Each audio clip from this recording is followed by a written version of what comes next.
Bonjour à tous, j'espère que vous allez bien. Aujourd'hui je suis très contente de vous retrouver pour une nouvelle vidéo parce que ça fait très longtemps que j'en ai pas tourné. Vous l'avez peut-être remarqué, mais j'ai été absente pendant ces 2 dernières semaines et c'est pas parce que je suis pas motivée, mais c'est parce que je n'ai plus vraiment le temps. Je ne trouve plus vraiment de temps de tourner de vidéos. Là je peux parce qu'on est lundi soir pour tout vous dire.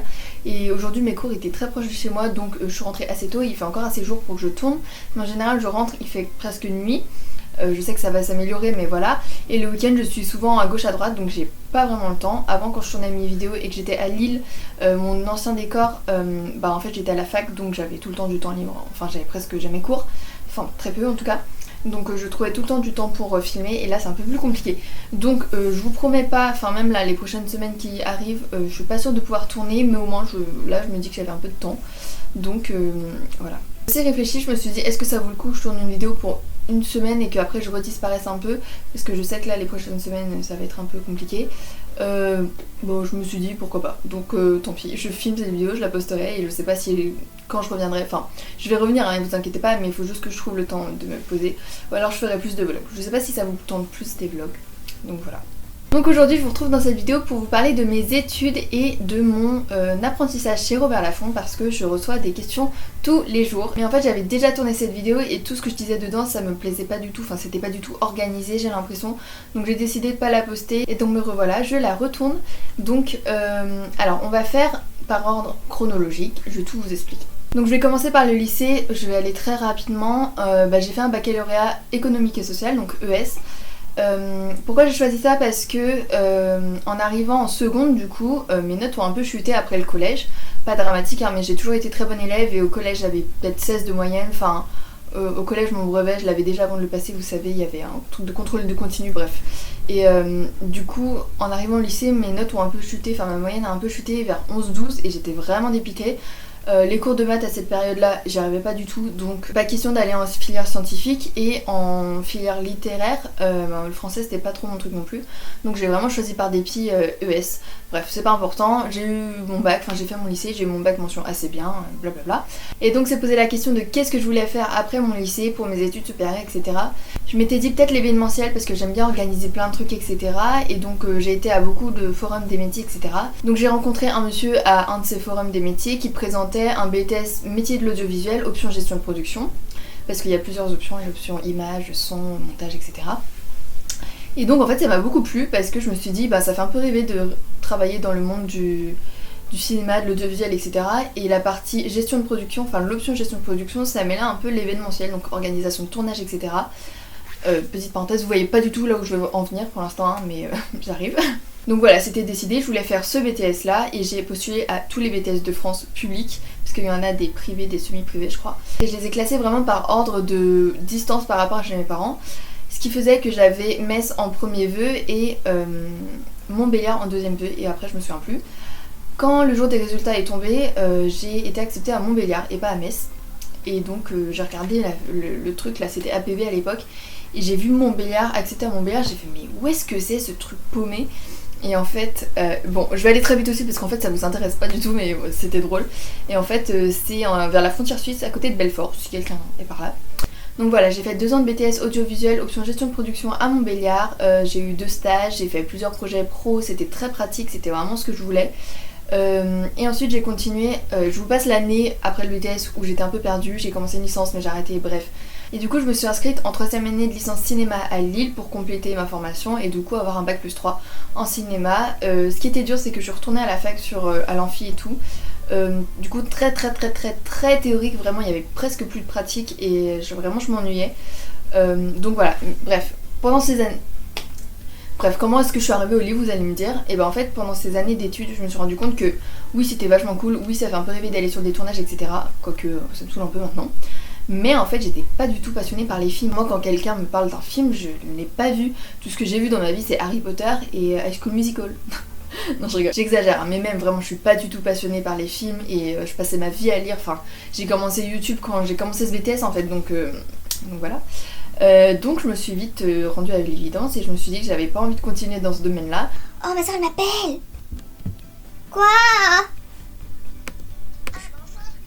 Quoi? Non j'ai pas de farine.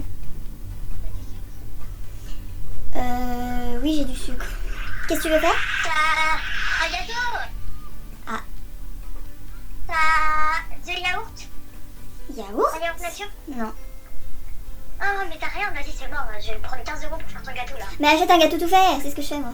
Mais ils sont dégueulasses tes gâteaux tout faits. Mais non. Mais depuis quand tu mets un yaourt dans tes gâteaux au chocolat? Bah oui, je mets un yaourt. Bah non. Oui, bah dans tous les cas, c'est pas ça qui me fait chier, c'est la farine qui me fait chier d'acheter. Bah il m'en restait plus. T'as des œufs? Oui, je crois. Combien? Et je suis en plein tournage de vidéo là, t'es hein? Oui, bah tu peux t'arrêter 2 secondes, hein. Bah j'essaie de faire vite pour terminer avant que t'arrives. Bah trop tard, je suis à 30 prix. J'en ai 5. T'en as combien? 5. Bon, t'as la levure? Oui. Donc t'as juste à acheter farine, chocolat, lait, t'as du lait? Ah, Oui. c'est pas que j'achète. Oui, j'ai du lait. Ah, attention, le chien va se faire écraser là. Ouais, C'est bon? merci. Bah ouais, hein. Écoute, s'il y a pas, tu redescendras. Non. Si? Allez, Au ciao. revoir.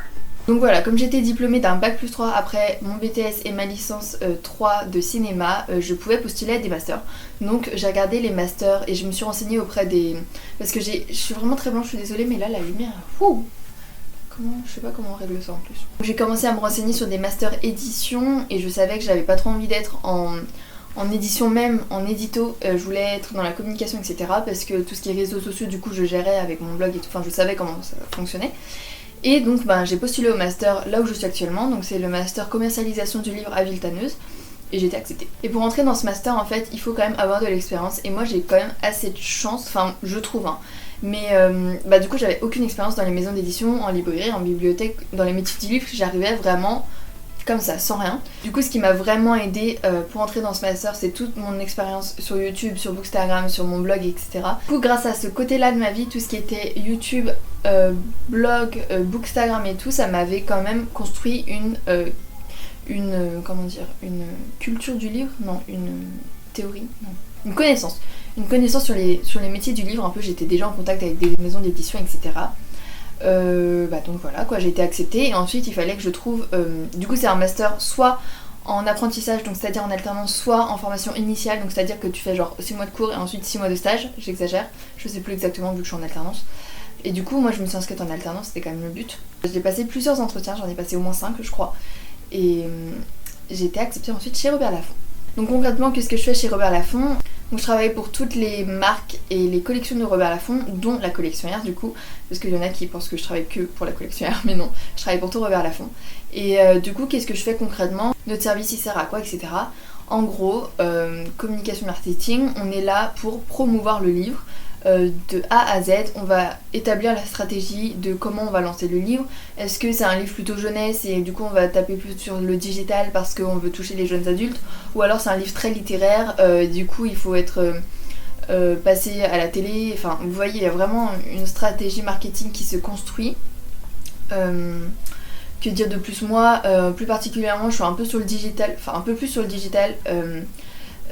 Réseaux sociaux, je gère pas les réseaux sociaux hein, mais je gère nos community managers. Oh non! Ah, elle m'a fait trop peur en plus. J'ai pas fini! Bonjour tout le monde, j'ai trouvé un appartement. J'ai un appartement. Donc je reprends, alors moi je suis plus sur la partie digitale du marketing, donc je m'occupe plus des réseaux sociaux.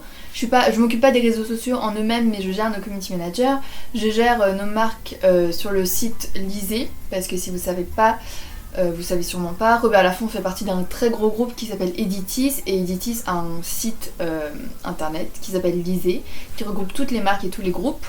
Bref, et du coup je m'occupe de nos marques là-dessus, et en gros je fais la promotion de nos ouvrages, de nos livres, sur le digital plus particulièrement, mais j'aide quand même ma responsable sur la partie print, etc. Par exemple, on va prendre un livre qui sort dans pas longtemps, exemple, celui-là il sort, il est déjà sorti le jour où vous verrez cette vidéo, il est sorti le 5 mars, et du coup on va se demander qu'est-ce qu'on peut faire pour vendre ce livre, parce que quand même le but final de notre métier c'est de faire vendre nos livres, enfin de vendre nos livres tout court. Et là on va se dire par exemple c'est une autrice française, donc on peut peut-être organiser une rencontre avec des lecteurs, ou alors faire une interview d'elle et la publier sur les réseaux sociaux. On peut aussi faire un trailer par exemple sur la couverture. Bon là je suis pas très inspirée pour le coup, mais voilà, on peut faire des trailers et ensuite on peut sponsoriser des posts sur les réseaux sociaux pour que les gens les voient plus. On peut faire une newsletter dédiée, c'est ma soeur qui m'a soufflé le truc. Une newsletter dédiée. D'ailleurs, en parlant de newsletter, je m'occupe aussi beaucoup des newsletters de toutes les marques. Donc en fait on a beaucoup de marques. Robert Laffont, Julliard, Nil, après on a des collections comme Bouquin, La Bête Noire, j'en oublie un, Collection R, bah évidemment. Et du coup, toutes ces marques-là et toutes ces collections, j'envoie des newsletters tous les mois pour informer les gens de nos nouveautés en général. Et du coup, j'essaie de me casser la tête, enfin, je pioche des idées par-ci par-là pour que ça soit pas toujours pareil, parce qu'on sait que vos boîtes mail sont toutes inondées de trucs comme ça. Donc voilà. On essaye en gros de promouvoir le livre au maximum et de faire que le livre se vende au maximum. Du coup, vous allez beaucoup me demander quel est le parcours type pour entrer dans une maison d'édition, parce que c'est vraiment la question qui revient le plus souvent. Qu'est-ce que tu fais pour entrer dans une maison d'édition? Alors techniquement il n'y a pas trop de parcours type, surtout si tu veux rentrer en communication ou en marketing, etc. ou en commercial même. Ça dépend vraiment ce que tu veux faire, parce qu'il y a beaucoup de métiers dans les métiers du livre. Il y a les métiers juridiques, édito, classique, marketing, communication, presse, ça a vraiment beaucoup de trucs. Et alors si tu veux aller en édito, je pense qu'il y a quand même un mini parcours type où tu peux faire, par exemple, je sais qu'il existe des DUT métier du livre, des licences pro métier du livre et du coup master édition métier du livre. Mais par exemple, je connais des gens qui ont... Enfin par exemple la personne qui était avant moi, Robert Laffont, elle a pas du tout été dans le métier du livre. Enfin si, non, elle était en information communication. Les personnes juridiques elles vont pas, enfin vous voyez, j'imagine que vous, si vous me posez la question pour rentrer en maison d'édition, c'est pas pour aller dans les juridiques, dans les services juridiques. Donc voilà, il y a vraiment beaucoup de métiers, il y a la traduction, il y a les droits dérivés, les droits qu'on vend aux étrangers ou alors qu'on essaie de vendre à des producteurs pour que les livres soient adaptés en film, etc. Il y a la correction, il y a les manuscrits, bref, il y a vraiment beaucoup de trucs. Donc techniquement, il n'y a pas trop de parcours type pour entrer dans une maison d'édition, à part si tu veux aller en édito, où vraiment, bah là, l'idéal c'est que tu fasses un parcours dans le métier du livre, mais sinon c'est assez varié. On vient un peu tous de secteurs différents. Et voilà. Donc voilà, je pense que j'ai répondu à peu près à toutes les questions qu'on me pose régulièrement sur les réseaux sociaux. N'hésitez surtout pas, si vous avez d'autres questions, à me les mettre en commentaire, j'y répondrai avec grand plaisir. Et si d'autres personnes d'entre vous sont dans les métiers du livre ou travaillent dans une maison d'édition, n'hésitez pas à nous dire votre parcours aussi pour que ça puisse aider des gens. Et aussi n'hésitez pas à me dire, je sais que ça va peut-être intéresser des gens, j'ai parlé de mon BTS et du cinéma etc. Si vous voulez que j'en parle plus profondément parce que j'étais assez rapide, n'hésitez pas à me dire ce que j'ai fait etc. Peut-être que ça peut intéresser des gens aussi d'aller dans l'audiovisuel et le cinéma. Voilà. Du coup moi je vous retrouve, je sais pas si je vous retrouve la semaine prochaine pour une vidéo, ça dépend si j'ai le temps de tourner, on verra bien.